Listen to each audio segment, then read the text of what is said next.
Hey there. I offer this podcast freely. Your support really makes a difference. To make a donation, visit reneemckenna.com.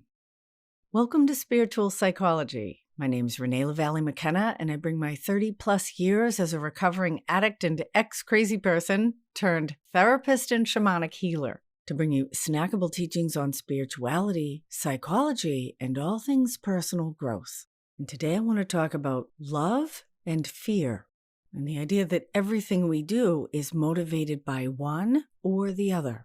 And the earth plane, this dimension that we live in, is a dimension of duality. And although we always have more than two choices in any circumstance in our life, if we look deeply at the choices we make, both conscious and unconscious, they are always motivated by one or the other, love or fear. And the excellent news is that we do have free will, and the choices that we make create the circumstances of our life and our experience of it. And although love and fear may seem like opposing forces, for most of us, they are actually interdependent energies that encourage our growth and evolution. If we become prey to fear, however, they can also be the agents of our destruction. Now, on the ultimate level, it all comes out in the wash because we are part of this larger consciousness system that is always evolving toward higher good and unity. And we literally get infinite chances to get it right and choose love. In case you didn't know, love is the best choice, and choosing love over fear helps us to grow in wisdom and discernment, which helps us make choices between healthy fear and unhealthy fear. Now, this duality of love and fear could also be named as the binary configuration of creativity versus chaos, evolution and devolution, and growth or decay, or what one of my favorite physicists and spiritual teachers, Tom Campbell, calls the universal tendencies toward order or entropy. Can you have a favorite physicist? That seems like a funny thing. But anyway, he is my favorite physicist. He's actually my only physicist, so it makes it an easy favorite. If you aren't familiar with Tom Campbell, he's a brilliant spiritual teacher posing in this lifetime as a nerdy white guy. He began his own work at the Monroe Institute, which bills itself as the world's leading education center for the study of human consciousness. The Monroe Institute is a wonderful organization. One of my clients has been dabbling in their audio resources for meditation and self-growth, and I encourage you to check out the Monroe Institute if you're not familiar with their work.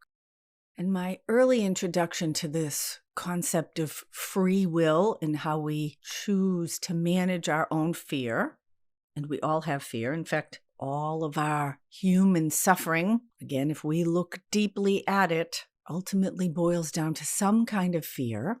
It's kind of encapsulated in these really simple binary acronyms for fear. An acronym is when you take the letters of a word and then each letter makes a different word. So fear can stand for fuck everything and run, or face everything and recover. If you want the more G-rated version, forget everything and run, or face everything and receive.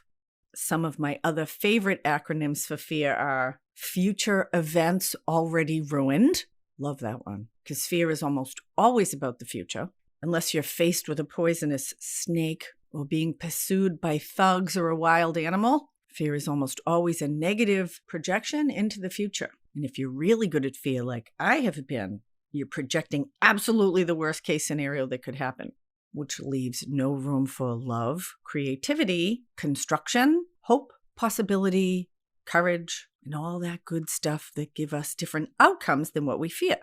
Another good acronym for fear is faulty emotions appearing real. And if we consider that our emotions and our consciousness is actually energy that has a vibrational rate, the resonance of fear is very, very low. And the resonance of love, hope, and courage are very, very high. And fear, if we really are consumed or overtaken by it, can drive us to hopelessness, despair, apathy, shame, and ultimately to early death.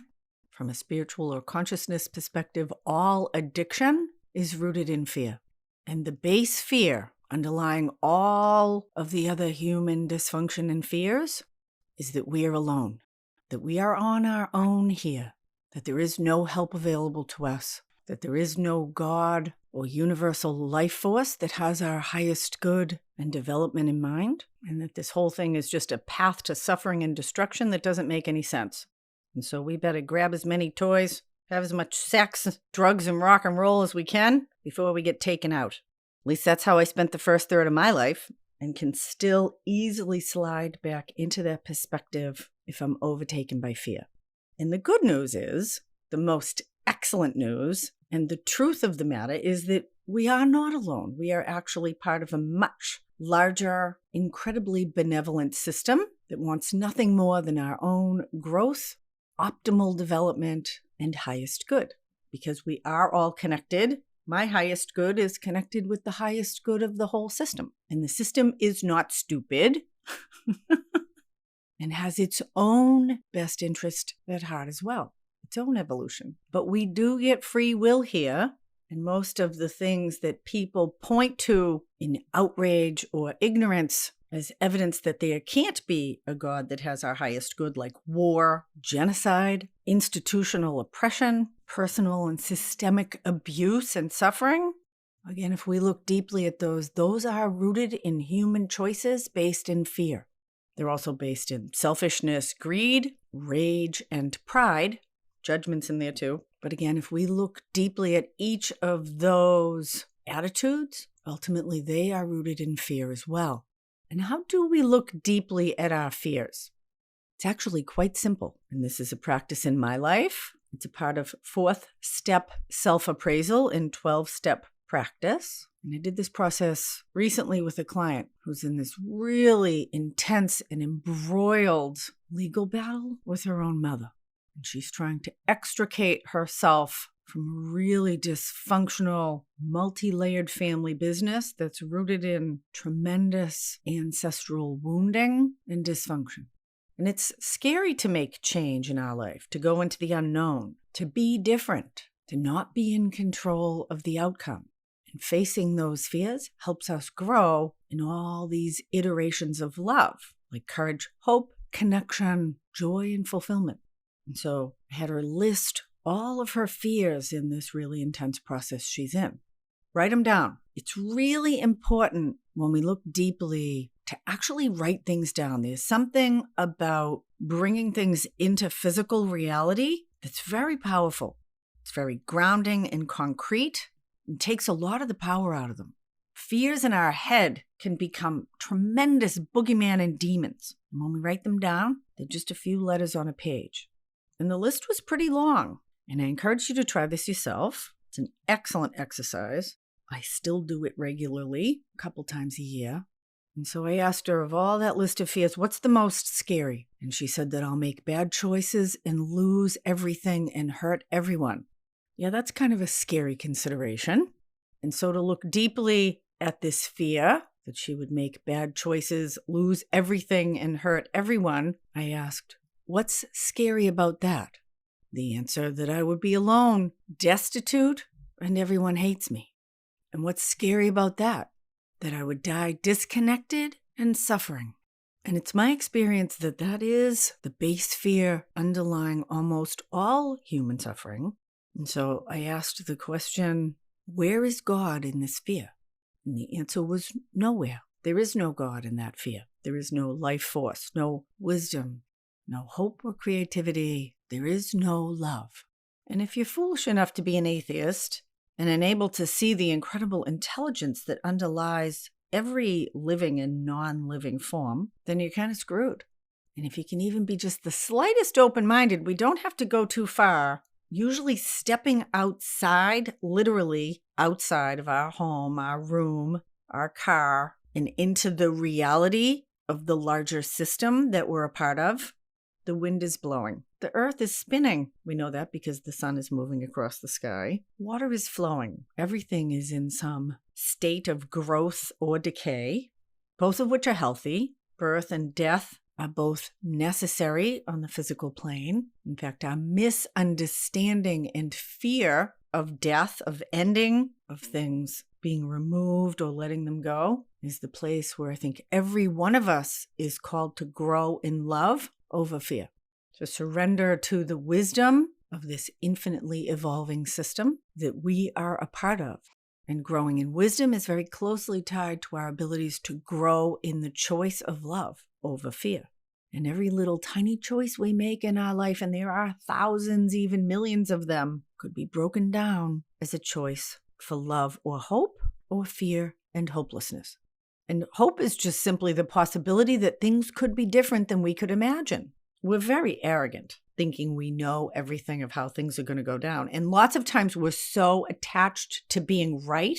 Our desire to control and think we know what's going to happen is so powerful. Our terror of the unknown so great that we will unconsciously or consciously resist new possibilities in our own evolution and stay in the safety or at least the familiarity of our suffering because of the juice we get out of knowing what's going to happen and being unwilling to trade out the feeding that we do on our suffering.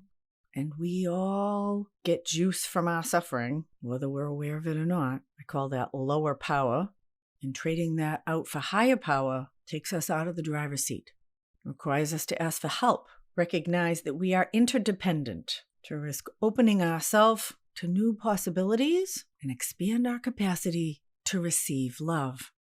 I did a recent podcast, number 165, Surrender to Win.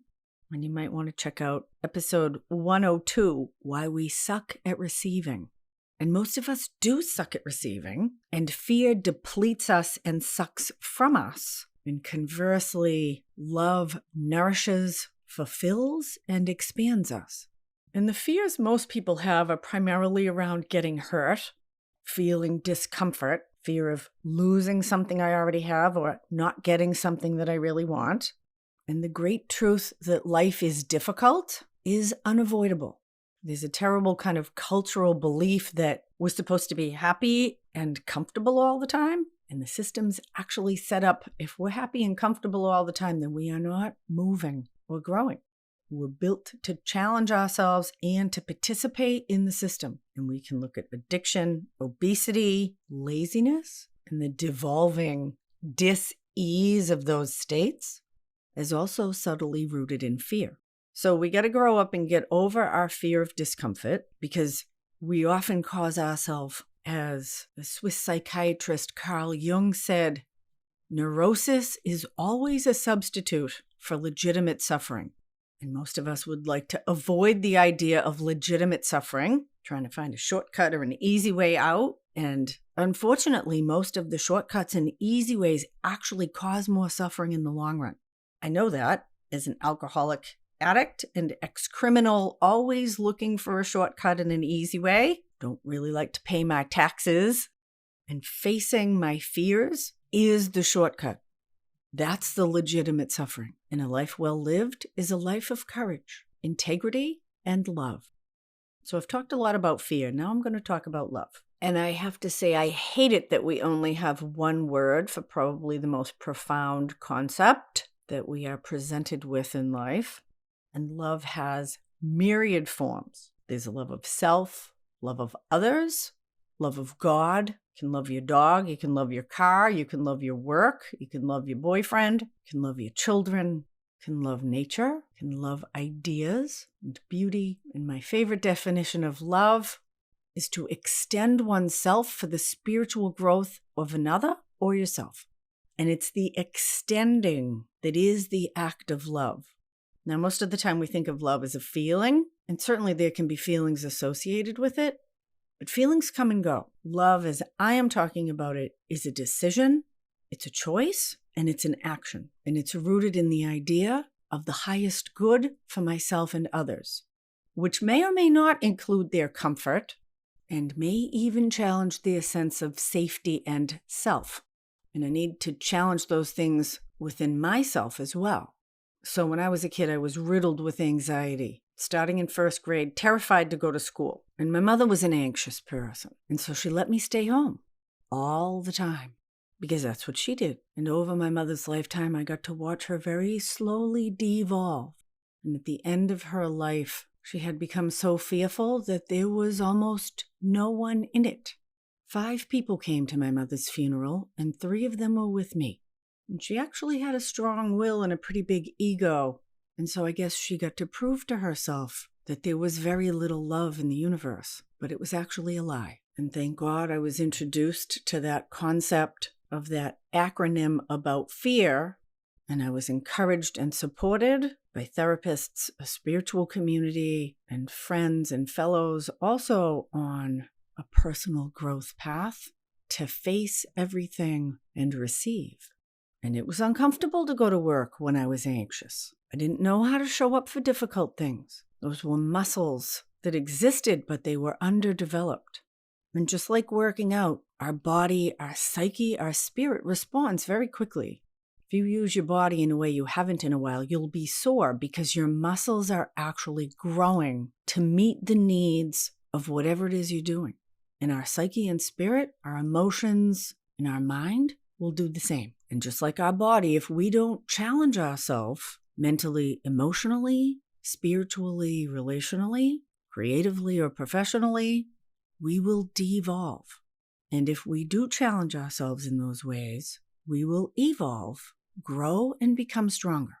And that is the energy of love. And although it can be scary as hell, it actually feels good. Opening to receive and to give in healthy, wise, conscious ways that intend for the growth and evolution of ourselves and others. So I made my kids go to school when they were anxious, and I paid attention because I had their highest good in mind. And one of my children remained anxious and didn't outgrow it. And because there are healthy fears, it became obvious that his school was not a good fit for him. And so we removed him from that environment that was causing destructive fear. And we found this amazing little school that was a perfect fit for him. So fear and love are interrelated. And again, we need to look deeply at our fears so that we can know where we are being called to grow along the currents of love and hope, possibility and creativity. This can be particularly complex in relationship, where I might have anxiety about vulnerability and intimacy. And I have absolutely opened myself to people that I should have remained closed to, and I have closed myself that it may have been beneficial for me to open to more love. And although I have better instincts and intuition than I ever have, I also have more friends and advisors than I ever have. And I really value other people's input and insight into things that I can't see or places where I might have blind spots, and we all have them. So growing in love for me has been growing in interdependence and a willingness to receive more and more help, rather than growing in independence and needing people less and less. Interdependence is a much higher evolution than independence. But independence is an important place to grow to if we're stuck in dependence. And dependence is generally when we have people, places, and institutions substituting for higher power or God as a source in our life. And the more we can come to rely upon and align with the energy of love and highest good, then the more independent and interdependent we actually are. And love, as I'm talking about it, is closely aligned with courage, honesty, and willingness. Probably the most unconditional or purest love I have is with my children, although I'm continuing to try to grow in the skills and abilities to expand that into all areas of my life. And although certainly I have been responsible for my children's comfort, I am also the steward of their growth. And being a good parent requires for me to grow as well.